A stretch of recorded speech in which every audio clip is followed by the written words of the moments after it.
football. And we, crazily during the break, Kyle Brandt looks at me and goes, we have one game left. That's it. That's crazy. One bite of pizza left. That's all we get. And then the abyss.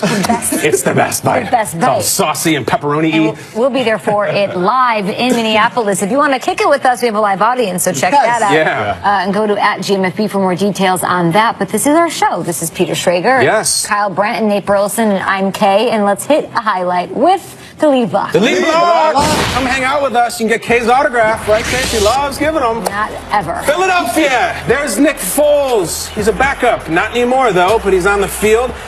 Case Keenum, he's a backup. Not anymore, though, guys. This got real fast. In Philadelphia, said, oh, no, this is going to be a long day because Kyle Rudolph is just waltzing into the end zone on the very first drive for Minnesota. And then they're curling. And you know what? Sean Payton's saying, see, I'm not the only one with a broom, Peter. They have a broom, too. Get out of their case.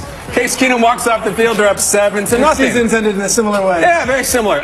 Second quarter, it's picked off. P-Rob, Patrick Robinson. He says, I'm going to go out of bounds. No, why would I do that? This is the playoffs. Be legendary. Be undeniable. And make sure you get a block from Ronald Darby, which he does, so he houses it. Your favorite play of the whole weekend. It changed the whole game. You know what? The Vikings never scored after this. Spoiler alert, they never scored. Look at that pandemonium. Chris Long. Everything's coming up Chris Long these days. It's truly been an incredible season for him, especially on the football field. What matters most, he made a huge play to cause that interception. And here's LeGarrette Blount. Has there ever been a running back with a better name than LeGarrette Blount? Shout out Bam Morris, maybe, but LeGarrette Blount is Deuce Staley. There's another one. Perfect. Deuce Staley, LeGarrette Blount getting into each other. 14-7 Eagles. Case Keenum trying to bring it back, but it's Derek Barnett with the strip sack. This was perfect. This was a Rembrandt strip sack. Look at it on the replay. This is such a beautiful thing. He reaches out with one hand. Oh, that's how they teach it. That's the Tom Amansky strip sacking video. Back-to-back champs. Fred McGriff is talking about that. Fred McGriff. When I hit the fence over, yeah, exactly. Fred McGriff, the crime dog. Nick Foles. This is the piece de resistance of the Eagles. He's waiting, and he finds Alshon Jeffrey, who's all by his lonesome, who walks in for a TD. Everson Griffin's right there. He's got his mighty paw on the back of Nick Foles. Foles says, not tonight, my friend. I'm going deep. So close. So close. It's a game of inches, as they say. This is the one that really blew the doors off the Link, because then it was sort of like the route was on. But they got Case Keenum. They've been a great story. They have excellent players and a great defense. I'm sure the Vikings can get back into it. Or could they? Third quarter, there's a lot of dogs in the building. Dogs have fleas, and you got to just flick them away. Nicely done. That's what they do. Nick Foles, he drops it right in. He picks up the scent of Torrey Smith downfield and finds him. And there's the man who owns all the dogs and everything in Philadelphia, Mr. Lurie. Look at that sell job, Nate. He okey-doked him. Okey-doked him with the fake stock block. Tremendous play. Torrey Smith, I see you. Torrey Smith, Harrison Smith, no relation. Chris Long. Kyle Long was there last night, but Chris Long, yes, he's barking at the crowd, as he should, and I'm sure they loved it. 31-7. Howie was there. Waylon was there. Long was there. Pride of the family, and Alshon Jeffrey was there being in the end zone 2 times. That was your Stone Cold Stunner. Dogs and Eagles living together. Mr. Lurie just getting down with that fang, looking like Keith Schrager. Bring on Brady. And we do the full clap. Foles, who will now be starting the Super Bowl for your NFC champion Eagles, who absolutely destroyed the Vikings in the Link 38-7. LeGarrette Blount will take on his old team. LeGarrette Blount back in the Super Bowl. It's a crazy score. And after that score, LeGarrette caught up with our very own Stacey Dales. Dude, you're going back to the Super Bowl. The feeling is unmatched or anything. No matter how many times you go, the next one is always better than the last one. What makes this one special? You come here, a guy like Chris Long comes here. You guys were with the Patriots a season ago. What makes this special, and why this team? Man, this makes it extremely special. Just for the simple fact that we've been underdogs since the beginning of the season, and we fought and we scratched and we clawed and did everything that we had to do to make sure that we got ourselves to this point. And we did it, and we're in the position to go out there and do something that, hasn't been done in this city. So, we're excited about it. It's an amazing accomplishment. Philadelphia, you're right, has never won a Super Bowl. Nick Foles was lights out. You ran for a touchdown. He threw a bunch of them. What can you say about Nick Foles after losing Carson Wentz this season? Man, it's next man up mentality. We love Carson. That's our brother, and he led us all the way up until the point when we needed Nick, and Nick picked up where he left off at, and we're going to continue to ride this wave. LeGarrette, what's it going to take to beat the team that you just won a Super Bowl with, the Patriots? It's going to take every ounce of everything that we have. your soul, your energy, everything that you got, everything that we've worked hard for this entire season, all goes down into this game, and we have to put everything into it if we want to come out with a win. Congratulations, man. Thank you. Great job, Stacey Dales there with LeGarrette Blount. He already has 2 rings with the Patriots, who of course want 6 so they can be tied with the Steelers all time. But the Eagles looking for that #1 ring. Super Bowl 52 is set. It's Eagles-Pats at US Bank Stadium. In the rematch of Super Bowl 39, Nick Foles will play in his first Super Bowl. Brady will play in his 8th. Let's hear from Nick Foles after the game. I mean, words can't really describe what I feel right now. I said it out there, all glory belongs to God. I mean, I wouldn't be here without any of that, and just I'm grateful and humbled to be a part of this team, to be in this moment, to share it with our family, our fans, all the people that love the Philadelphia Eagles, this franchise, my teammates. It is honestly unbelievable, and words just can't describe. Nick Foles there, just letting it all soak in, obviously. But you have to give credit to the Vikings. An incredible season.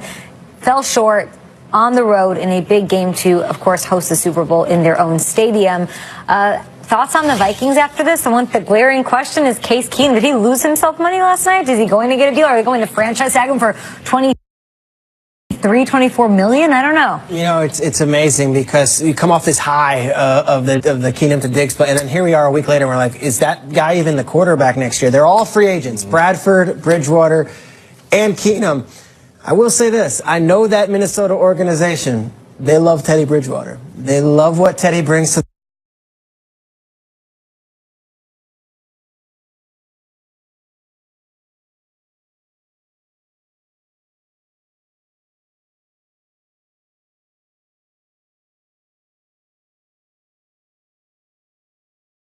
$23 million.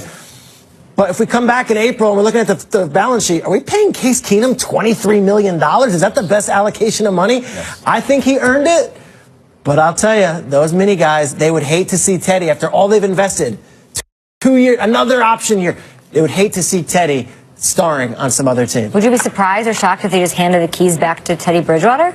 I would be surprised, yeah, because we haven't seen what he can do in 2 seasons. You know, one thing I do know is they have 3 starting quarterbacks. Bridgewater, before he got hurt, he looked like he was their guy. And Bradford, at moments, he looks like one of the best quarterbacks in the league. Case Keenum played himself into a contract. And you look at the guys that got paid this year, my guy Matt Stafford, of course, and Derek Carr paid recently. Look what he's done in the playoffs compared to those guys. So Case Keenum is going to get a big-time deal. You think? I do. I do. I hate to interrupt you. The going rate. Is Case Keenum ever going to get the Vikings further than he got them yesterday? I think so. Ever. The idea of letting Case Keenum leave is madness to me. Yeah. Absolute madness. Case Keenum is a guy who got MVP consideration for flashes. He won 8 games. He's a week removed from winning a playoff game and throwing for 300 yards. It's absolutely ridiculous. The Case is your guy next season.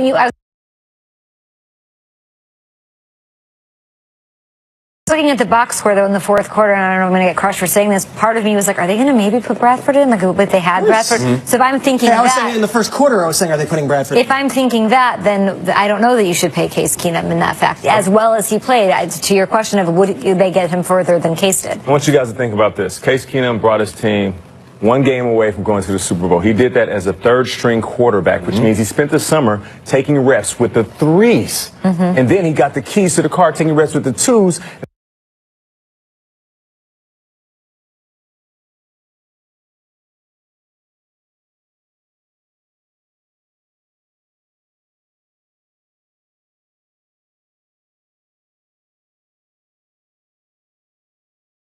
Would be slapping around this Monday us. Yeah. Recency bias. He had a tough day on the road in the playoffs. It's the most disrespected of the 3 going into that game. And now he's getting more. Of course is the guy. We talk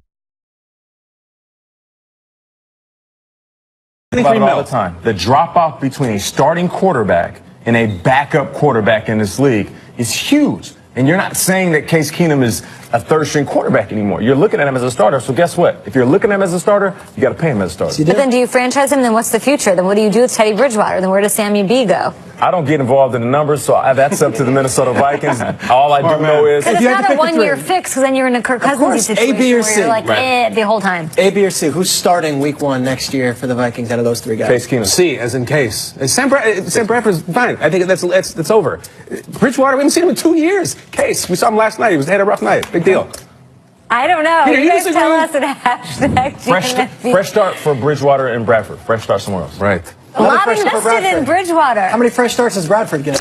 Could Bradford come to New York? Anything could happen. Anything could happen. We now welcome in our very own Randy Moss, where anything can happen at the site of Super Bowl 52. He's outside U.S. Bank Stadium on this Monday morning. Set the scene for us over there. We're so excited to be there doing our show Wednesday through Monday in Minneapolis. I'm sure there's a little bit of disappointment there this morning as well. Bring layers, by the way, when you come to Minneapolis for the Super Bowl. Little inside information. It's a dreary Monday morning here that sort of, I think, matches the mood of Vikings fans. There's an impending snowstorm, the biggest snowstorm of the winter so far. We're expected to get a foot of snow. I was hoping to show you some of that before we went off the air, but I don't think we're going to be able to get there. It's a different kind of disappointment, I think, for Vikings fans. I mean, every team's fan base wants to go to the Super Bowl. In this case, there was a cool factor that the fans felt of potentially being the first team to be able to play in a Super Bowl in its own home stadium. We've been talking about that for a long time. But at least there's not the same sense of heartbreak as there was in the NFC Championship games in 1998 and in 2009, when Vikings fans felt like they had the best team and should have gone to the Super Bowl. In this case, last night, it was a real beatdown, as we all know. I heard an interesting take this morning that I wanted to share with you. Die-hard Vikings fans 25 years from now might be hard-pressed to remember who won the 2018 Super Bowl, but they will always remember the Minneapolis Miracle. Case Keenum to Stephon Diggs, where they were when that happened, the celebration that ensued after that happened. So I thought that was a pretty interesting take on the whole thing. Case and Diggs, legends. All right, great stuff from our very own Randy Moss at U.S. Bank Stadium. The Pats will be making a trip there soon. That's right, and with all this great football going on, I just kept thinking, can somebody please get Steve Weiss on the show? And he is here at Gillette Stadium in Foxborough, where the Pats took down the Jags yesterday. Good morning, Steve. Now, New England, they won despite not having Rob Gronkowski out there for much of the game after he suffered that concussion. What's the latest on Gronk? Well, the latest, guys, and good morning, and it's great to be on the show. I love you guys. Keep doing your thing. But the latest on Rob Gronkowski is he's in concussion protocol, and this is where the benefit of having 2 weeks before you're playing the game could really work in Gronkowski's favor. There's no need for him to try to rush back. He can take time to heal. But as you mentioned, this happened in the first half. I'm just going to walk through a couple things. That penalty, a lot of folks are saying, what could Barry Church do? Because if he went any lower, he's probably going to take out the knees. Both players kind of squatted and lowered their bodies. Church hit him with the shoulder. It's not hard to argue that it was a helmet-to-helmet type of hit, but it was a situation, again, Gronk gets knocked out. He has time to heal. But this also goes to show, when you talk about the next man up mentality, they played the entire second half without Gronk, and that is when Brady and Danny Amendola, Dorsett, Cooks, all these guys were at their best. So it just goes to show you how good and how deep this Patriots team is, that they could come back from a 10-point deficit without Rob Gronkowski. Now, Steve, the Patriots, they're headed back to the Super Bowl for the 8th time in the Brady-Belichick era. Now, I have no idea what that feels like, so please, you're there in Foxborough. What is the vibe like after yet another victory in the AFC title game? I'm going to describe the vibe as very Nate Burleson-esque. It is all business. There was a little bit of celebration on the field when the confetti was falling, but for the most part, these guys are like, okay, we've been here. Now let's get ready. We know what to expect. We're going to get a weekend's worth of practice, a good practices, before we go to Minneapolis and have to deal with the media obligations.